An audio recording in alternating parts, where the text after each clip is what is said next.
আলাইকুম। এই শাকটা কি আপনারা চিনেন? দেখেন,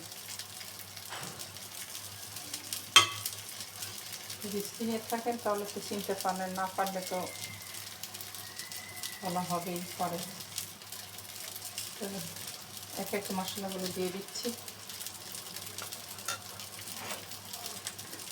আর এখানে কাঁচা মরিচটাই দেবো না, দেবো শুকনো মরিচ, গুঁড়া মরিচ। আরও চেঞ্জ হয়ে যাবে একটা তরকারি। এই অবস্থা আমার এলাকায়। সারা জীবন যে এলাকায় যাব উন্নয়ন চাবিকাঠি একেবারে কথা বলা, আর রাত 12টা সারা রাত 5টা পর্যন্ত কাজ করে। বাটা দিচ্ছি, তারপরে দিচ্ছি এই যে বটি করে রেখেছিলাম রসুন, এটা দিয়ে দিলাম।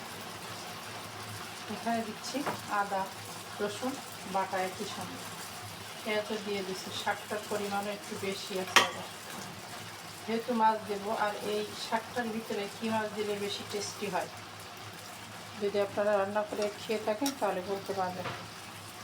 তো এটা আমি দেখছি চিংড়ি মাছের ভিতরে শাক দিলে সাধারণত ভালোই লাগে, তো এই শাকটার ভিতরে কই মাছ ছাড়া অত টেস্টি হয় না। তো এই কারণে আমি কই মাছ ভেজেও নিয়েছি। এই যে এই ভাজা কই মাছগুলো ওখানে দিয়ে দিব। এখন একটু তেল দিয়ে নিই, যেহেতু শাক এখানে বেশ। এই শাকের ভিতরে দেবো একটু গোলমরিচ গুঁড়া, বেশি পরিমাণ দিই, এই ঝালটাও একটু ভালোই লাগে খেতে। আর দেব এখানে আছে টক দই, এটা একটু দেবো শাকে। বেশি দিলাম না, অল্প দিয়ে দিছি। এটাকে ভালো করে মিলিয়ে নেব।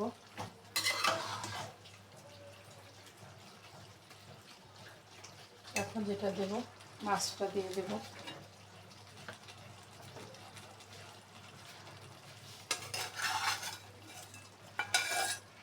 এই মাছটা দিলে শাকটা খেতে খুব টেস্টি হয়। তো আমি যখন কিনি, মাছ বুঝে শাক কিনি আর কি, একটু নিজেরই করতে হয়। তো আমি এই মাছটা কিনছি, কেনার পরে শাকটা কিনছি। এই আর একটু যেটা দেব, একটু সরিষা বাটা বা কাসুন্দি বলা যেটা, সেটা দেবই। এটা ওখানে একটু অ্যাড করবো। এটা একজন হাতে বানায় বলে, আমি জানি না। এটা মেয়ে নিয়ে আসছে ভার্সিটির থেকে, ইডেন ভার্সিটির সামনে এটা সেভ করে।